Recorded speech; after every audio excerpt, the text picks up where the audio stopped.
What's up, everybody? Rants and reviews. And today I want to do a review of the Celtics season. So this video is going to be about why this team sucked so bad, whose fault it is, and if there's any hope at all for the future. So let's get into it.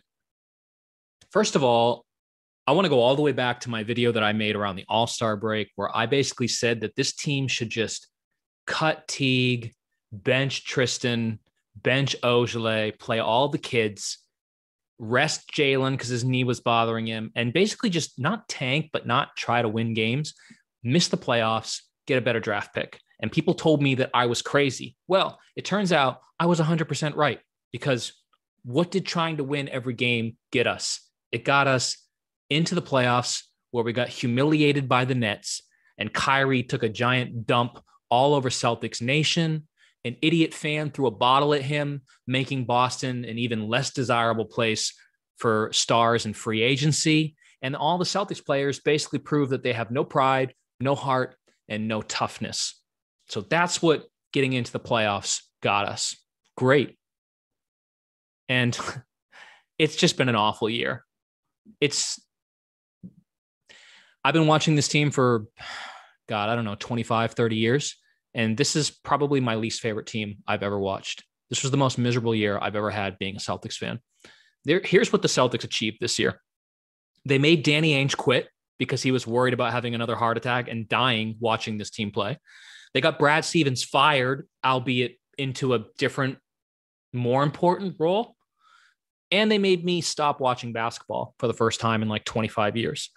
After the All-Star break, I could not watch this team play basketball. I basically just watched the CLNS post-game show and watched the highlights because the stress level of watching this team loaf through games was unbearable. So why did we suck so bad? This is the first major part of this podcast. Why did we suck so bad? Well, we had bad personnel. We had bad coaching. The team did not run. They didn't pass. They didn't try hard. They didn't play defense. They had bad body language. We had a bunch of COVID difficulties. We had my turn, your turn, ISO, crappy basketball, Kemba Walker's injury problems, no heart, no toughness, no soul, soft. I mean, this team is so soft. They're literally ending careers around them. I don't know where I learned how to count, but I think that's like 14 different reasons why this team sucked. I'm not going to actually break down the statistics. I mean, the statistics are there, but if you look, the Celtics were down in nearly everything that counts this year. I mean, our offense wasn't that bad on paper, but watching it was horrific. Our pace was down. Our three-point defense was down. Our overall defense was down. Our assists were down. Just a lot of bad stuff going on. And that brings us to part 2 of this podcast, which is whose fault? Whose fault is this season? Whose fault is all of these things I just talked about? And the answer is literally everyone. It's everybody's fault. There is blame that can be placed on almost every single member of this organization. So I'm going to dole out all of these slices of blame. It's going to be like a blame buffet, and there's a lot to go around. So we can start with Danny Ainge. This goes back to what I was talking about with bad personnel. Danny Ainge just has made a lot of really, really head-scratching bad decisions over the past few seasons. So I think it really all starts with his mindset. And this is something that I have disagreed with Danny over the past couple of years so much on, and I still do. And that is that it really seems like Danny's mindset these last couple of years is this is a team that is championship ready, and they just need a little bit to push them over the top to win a ring.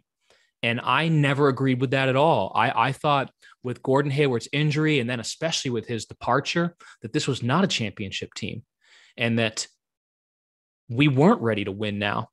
We were ready to be competitive, but this was not a championship team, and that actually our championship window is 3 or 4 years down the road. I still believe that. But these were not the kind of personnel decisions we made. Bringing in Jeff Teague's corpse, bringing in out of shape Tristan Thompson, these are not moves that a team that wants to win in a few years makes. These are the kind of moves that like the Lakers would make, a team that thinks they have a chance to win a ring and they just need a couple of extra additions to push them over the top. And I thought that this offseason was about as bad as humanly possible. We lost Hayward for basically nothing and replaced him with what? Jeff Teague's corpse and fat Tristan Thompson. I mean, it was a nightmare.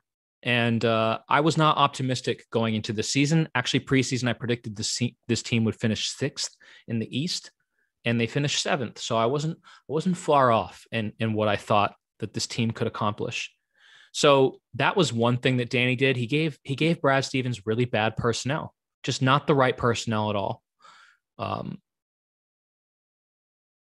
The other thing that is connected to bad personnel is the draft picks that Danny has made over the last couple of years. Now, I do really like Peyton Pritchard and Aaron Nesmith, which are the most recent draft acquisitions. But the year before that, we had something like 5 or 6 draft picks. It was like the last year of our treasure chest, so to speak. And Danny Ainge just blew it, man. I mean, it was such a bad year. He drafted Carson Edwards, Tremont Waters, Romeo Langford, Grant Williams, maybe Taco Fall. I think Taco Fall was undrafted, but basically not a single player out of that entire year has helped this team. And that is devastating, especially for a team like the Celtics who have basically no cap space. And when you have no cap space, what you desperately need more than anything are your draft picks, your young players that are on draft salaries to contribute to your team, to contribute to winning. And we just did not have that this year. And a lot of that is Danny Ainge's fault. If you even look at this year where we drafted Desmond Bane with the 30th pick and Danny basically said, no, we have too many young players on this team.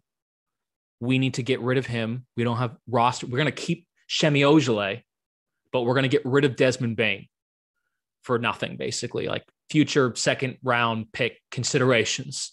And now you look at Desmond Bane, who was playing meaningful minutes for the Memphis Grizzlies in the playoffs and is most likely going to make an all rookie team. Like that player could have helped us, and he's cost controlled, and he's young, and he has a bright future. And instead we got rid of him so we could keep Shemi Ojale. Like it's mind boggling. So personnel, not having the right players, not having the right mindset, not realizing that this team is not ready to win right now. These are all Danny's fault, I think. And then you go to Brad Stevens. Now, before I pile on to Brad Stevens, I want to make one thing clear. I do think that Brad Stevens is a great coach. I just don't think that he was the right coach for this team anymore. And before I heap all this blame on him, I just want to reiterate this point. You can't call the NBA a players' league and blame the coach. Okay? Because that's the truth. The truth is that the NBA is a players' league.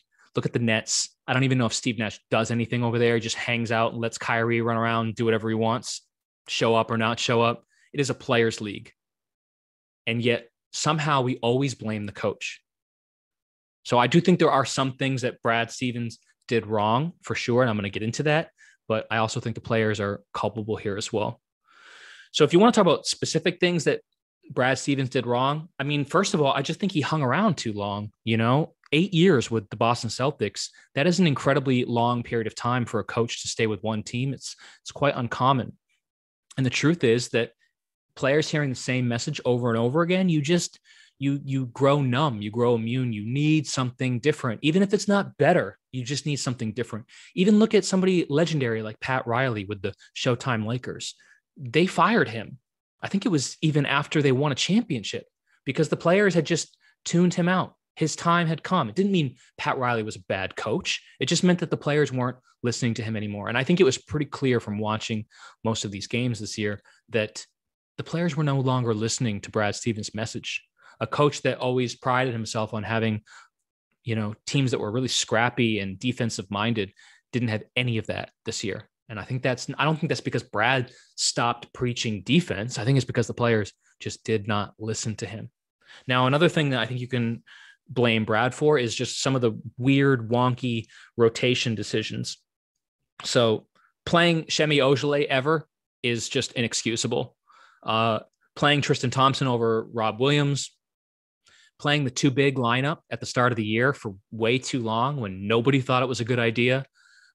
Giving Jeff Teague minutes ever instead of Peyton Pritchard. So a lot of the mistakes that Brad was making are the same kind of mindset mistakes that I thought Danny was guilty of. This mentality of like, we need to win now. We can't be playing young players and giving them experience for the future. We have to win now. And I just thought that was so short-sighted and naive. Where did it get us? By him making all of these decisions that we need to do whatever it takes to win this game. Where did it get us? It got us the 7th seed and humiliated by the Nets. So, and now all of our young players, we still don't know what we have in them because Brad didn't play them enough. Moving on to Tatum. How can I blame Tatum? He's our best player. He's our only hope moving forward. Well, I think maturity with Tatum is still a major issue. Maturity and consistency. Tatum is an amazing player. I still think he has the potential to be a top 5 NBA player, a superstar. I don't think he's there yet. And I think the main reason is because of consistency. He still has really bad games occasionally and his attitude. Like when I say attitude, he doesn't necessarily have a bad attitude, but he hasn't shown any leadership ability at all whatsoever. He hasn't shown any ability to make players around him better at all. His play style is, God, it really reminds me of Carmelo Anthony. Hold the ball, stop the ball, dribble the ball, hold the ball, don't pass to anyone, make a great shot. Like, okay, that works for Tatum getting his numbers, and occasionally it leads us to victory, but God, it sucks watching. And I'm sure as a player, it sucks standing there in the corner and having Tatum ignore you. So, there's a couple of maturity things. I don't know if they're ever going to come, but he's still so young that you have to believe it's possible. But his maturity as far as leading his team, making players around him better, his maturity as far as not barking at refs after not getting a call and getting back on defense instead, body language, just what his motivations are. Like, does Jason Tatum really care about winning, or does he care about making the All-Star team and making All-NBA? I don't know. I genuinely don't know. And I worry about these things. But if Jason Tatum is going to hold the ball that much, if he's going to have the ball in his hands that much, you cannot average 3 or 4 assists a game. You just can't. I mean, you look at the success that Luka's having. Luka holds the ball like Tatum holds the ball, but Luka makes guys around him better. Luka averages a lot more assists per game. Jaylen Brown is to blame as well. How can you say that? He was arguably the Celtics' best player this year. Jaylen Brown, oh my God, he exploded. He exceeded everybody's expectations, scoring 26 points a game. Yeah, I mean, offensively, Jaylen Brown was incredible this year. But guess what? He also stopped playing defense. So his reputation previous to this year was as a two-way player, an elite two-way player. Some people were comparing him to, potentially being Kawhi Leonard or Paul George with that ability to impact the game on both sides of the ball. Well, in my opinion, that is gone until he earns it again. Because what I saw from Jaylen Brown this year was a singular focus on looking for baskets, hunting baskets, and no defense, no defensive intensity. He was bad defensively this year. And that to me is inexcusable. Like, I would be much happier if Jaylen Brown was scoring 20 points a game and playing lockdown defense than I am with him scoring 26 and looking like James Harden out there. He's not as bad as James, but so much of defense is effort. And if you watch Aaron Nesmith play and the effort that he has, and then you watch Jaylen play, it's night and day. So obviously you can blame COVID too. I don't want to get into it too much, but if you look at the numbers, the Celtics were affected by COVID absences more than any other team in the NBA. So there is that. Marcus Smart, his defense slipped. His shot selection stinks as always. Kemba just does not fit on this team at all. So if you want to blame him for that, you can. He just doesn't fit. He belongs on the bench, and he belongs in a 6-man role. And I've been saying that since before this last season started. You have him running as a pass first point guard, spot up shooter, catch and shoot guy. It's not what he's good at. And his knee, obviously, like not being able to rely on him, no consistency. Sometimes he's available, sometimes he's not. Time Lord, same thing. Time Lord was amazing. He's probably my favorite player on the team right now. I don't think there's anybody else on the team that can play as well, have as much of an impact on the game without needing the ball than Time Lord. So that's makes him really unique. But he's, every time he falls down, you worry that he's going to get injured. He's so delicate, and that's a problem. Neesmith was really underwhelming to start the year, although he came on stronger towards the end. And then Shemi Ojale, Grant Williams, Carson Edwards, Tremont Waters, just for existing, I blame them. Tristan Thompson, his crappy attitude of, oh yeah, we'll switch it, we'll turn it on when we get to the playoffs, is just so harmful, so awful. Jeff Teague, just for existing. So yeah, lots of blame to go around. So let's get to the last part of this podcast before I lose my voice. And that is there any hope for the future? So the answer to this question is yes and no. For next year, I have no hope. None. For the year after next year, no, I still don't have much hope. But for 2024 and beyond, I'm actually quite optimistic. Let me explain why. So this goes back to what I was talking about before, where I always thought the window for us to win was 2 or 3 years from now. And the reason why is because I felt like this for quite some time, that this team is only going to go as far as Jason Tatum and Jaylen Brown can lead them. And generally speaking, you don't have 22, 23-year-old players leading your team to an NBA championship. You look at Jordan, you look at LeBron, countless other players. They didn't win those rings until they were 26, 27, 28 years old. So in my mind, I've always had that patience of we need to put the right team around Jason Tatum and Jaylen Brown, and we need to be patient with them as they get older and more mature, and hopefully learn how to lead this team to a championship. And so that's why I think 2024 is maybe the year, not just because Tatum and Brown are going to be around 25, 26 years old, but also because 2024 is the year that Kemba Walker's salary finally comes off the books, and we can use all that money, hopefully, to surround the Jays with players that actually help them. Like, I don't know, a guy who passes the ball, which is what this team desperately needs, because Jaylen and Jason, neither one of them really have that vision and that ability to affect the game without holding the ball. And we need that desperately. Kemba Walker doesn't have it either. And people who are talking about trade Kemba, that's cute. But like, Kemba literally has negative trade value. Nobody wants him. Nobody thinks he can stay healthy. So he's on the team, whether we like it or not, unless you want to package like 3 first-round draft picks and Neesmith for a team to take him, which I don't think that's the move either. Like, I don't want to pay to get rid of him, but I also don't want to keep him. What would I do if I was the coach? This is what I would do. I would send Kemba Walker's ass home next year. That's what I would do. I would treat him like OKC just treated Horford. I would say, look, I know you're under contract, but we don't need you. Sorry. So you can come to the games if you want, or you can go home and chill with your family. We'll pay you, but that's it. We're done here. That way, hopefully, if you alienate Kemba like that, then when he has his player option the year after, he will decline it and actually go somewhere where he's wanted. I think that's honestly the only realistic way you have of getting out from underneath his contract before 2024. So that's pretty much it. The team really sucked this year. It was super depressing to watch. I'm not optimistic about our short-term future.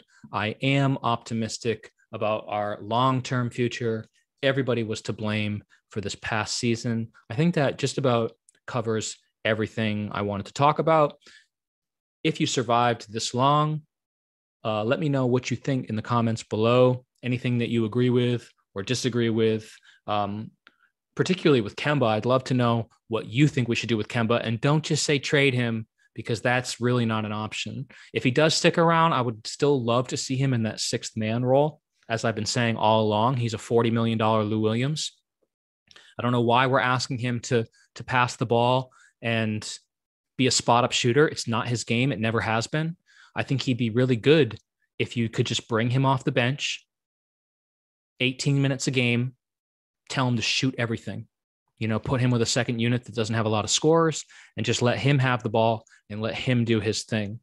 But I don't think we have anybody with a spine enough to treat Kemba Walker that way. So that's where I'm at right now. We'll see what happens, what changes in the offseason. But yeah, disappointing season. And hopefully you'll see me smiling again in 2024. Okay. See you next time on Rants and Reviews.